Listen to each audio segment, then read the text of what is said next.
When you think of creating a chart or graph, you usually think of tools such as Excel or PowerPoint. But there are other options out there such as Visme, which is an online presentation and infographic tool. In this short tutorial, I'm going to show you how you can easily use this tool to customize every aspect of the look and feel of your charts and graphs, and also make them engaging and appealing to the eye.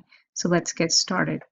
So what you can do now is create bar charts and all types of stacked charts. So you see here you have a stacked vertical bar chart, and then you have a stacked area chart. And basically what this is useful for comparing parts of a whole. So here you can see not only the number of hours spent per day on mobile devices or any type of screen, but you can also see the breakdown of each of these values. And the same goes for this area chart. And with Visme, you can also convert these into 3D versions, as you see here. And for example, you have this horizontal bar chart that you can also convert into a 3D version. And this is also a stacked bar chart. It's just horizontally oriented. You can also create any type of line graph with Visme. And you see here that you have this straight line connecting the different points. So that's one style of a line graph. Then you have also this line graph, which is called a smooth line graph, which connects the different data points, but not with an exactly straight line. They're curved lines. And you can see here that in Visme you can superimpose other graphic elements such as dashed lines and arrows and other text boxes. Now we have the traditional pie chart here, which you can create in Visme, and you can also rotate it and modify it so you can position a certain segment at a certain angle. For example, here we wanted to create a dramatic effect and place this very thin segment or slice of the pie at the very top. So you can modify the angle of each of the segments, and you can also convert this into a 3D version, as you see here. Next, you also have many different line graphs on one single visualization. You can also do that in Visme. And this is a smooth line graph. You can also create 100% stacked area charts, as you see here. So these are useful for also visualizing the composition of a certain population. For example, here, the share of workers who took a week-long vacation. You can easily visualize that here. And then you also have scatter plots, which are useful for visualizing individual data points and identifying relationships between variables. Next, you also have radar charts, which are also called spider graphs. And these are useful for creating identifiable shapes out of data. In this case, if you just had one chart, it wouldn't make much sense. If you see the shape here, it doesn't really mean anything. But once you have a point of comparison, a reference point, and you can compare, for example, this is the ideal score versus the actual score, then you can compare shapes and easily identify what the comparison is. For example, here you can see Tom's sales score. You can see that his storytelling score is way below the ideal score. Or for example, you can see that his sales pitch is above average.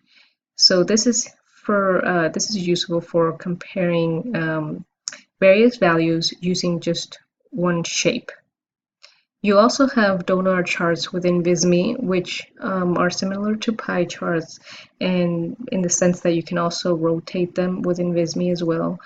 And you can also create legends, as you see here, and also position the values either inside the chart or outside, as you see here, but we'll get into that later. You can also convert this into a 3D version, as you see here.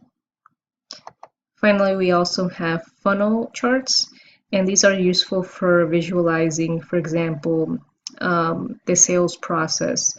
So you can see, for example, here the website visitor trend, and it's a way to represent the customer acquisition model of an organization. So you see here the number of people who visit a website, and then the number of people or percentage of people from those who continue on to the next stage of the sales process. This same sales process can also be visualized as a 3D funnel. So this is the 3D version of the previous graph or chart.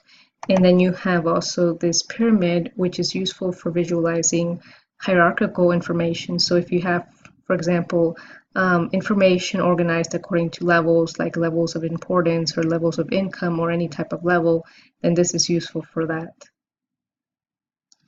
Finally, you can also create macro charts within Visme, which are commonly used to visualize marketing and sales data. So for example, here you can clearly see the relative market share of each of these 4 different brands in 4 different markets.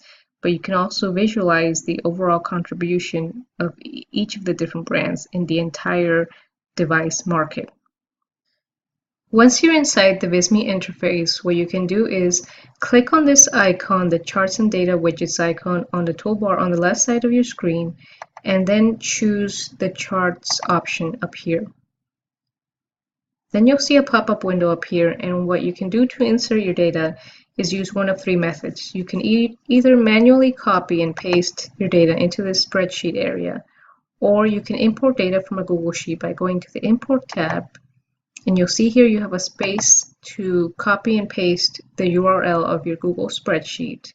So I'm going to go to my Google spreadsheet right now, and I see here my data. So what I can do is go to the File menu and then choose Publish to the Web option here. Next, I can click on Publish and press OK. And the link that appears, all I have to do is copy and then paste it into this text box right here.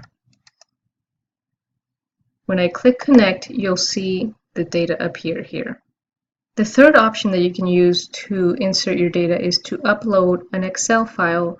Under the Import Data option here, you can simply click on this button and upload your Excel file.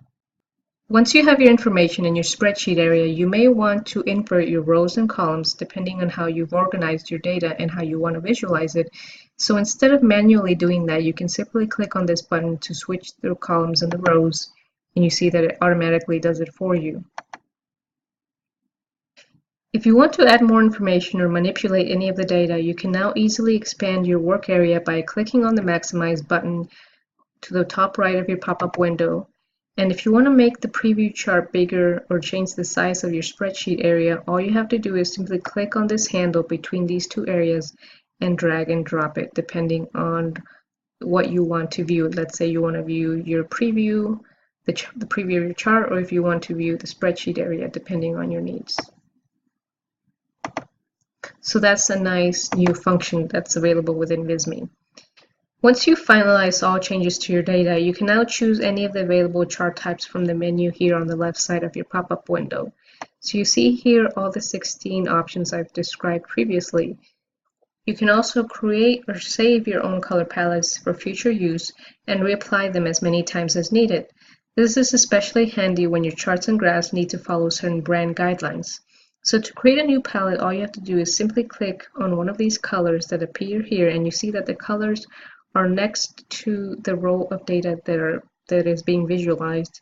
So it's very easy to see what it is that this represents. So what I do is click on this color swatch, and then you see here in the Colors tab, I can create my own color scheme and save it as a new palette. And what I can do here is simply click on the plus sign to add the hex code of the color I want to add.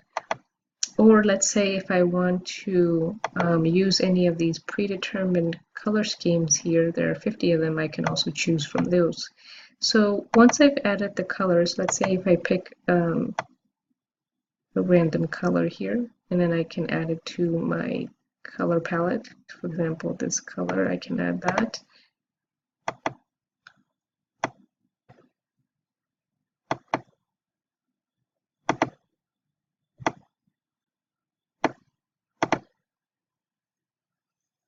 So let's say just for the sake of an example that this is my color palette, all I have to do is click on this option here, Save Palette, and then I give it a name. So let's say I want to name this Brand Palette, and then I just click on OK. And then when I go to the My Palettes tab, I see that it's been saved here. So all I have to do when I want to reapply it is click on this, and then I see my saved colors here. You can then click on the Settings tab to customize the look and feel of your chart or graph. Depending on your chart, you'll see different options under the Style section of your settings. So for most of the chart types, you'll be able to turn the grid on or off, as you see here, and change the background color or leave it transparent. So all I have to do is click on this color swatch, and then I can apply any color that I want to the background. For pie and donut charts, you'll see an additional setting which allows you to adjust the angle of your pie chart so that you can position certain segments at a specific degree. You can either use the slider or you can manually insert the degree where you want the pie chart to start. For the line and area graph types, you'll also be able to choose from different line graph types as seen here. So you can choose the smooth line, or step. Next, under the axis section of your settings, you can also choose to hide your axes or have them appear, and you can also adjust the angle of your label, which is especially useful when you have very long labels. In this section, you can also name your axes, and you can also customize everything from the color of your font here to the font style and the font size. One especially useful customization setting is the ability to set specific minimum and maximum y-axis values. So this allows you to truncate charts when appropriate, either to make a point or when it is accepted practice within a certain industry. So let's say in this case, just for the sake of an example, I want to truncate this chart so it starts at 5 because I want to zoom in a certain area, and like I said, this is only appropriate in certain cases. What I can do is simply go to my settings options, and I can place here minimum value and put here insert the value 5. So I click on replace, and you see that my chart no longer starts at 0.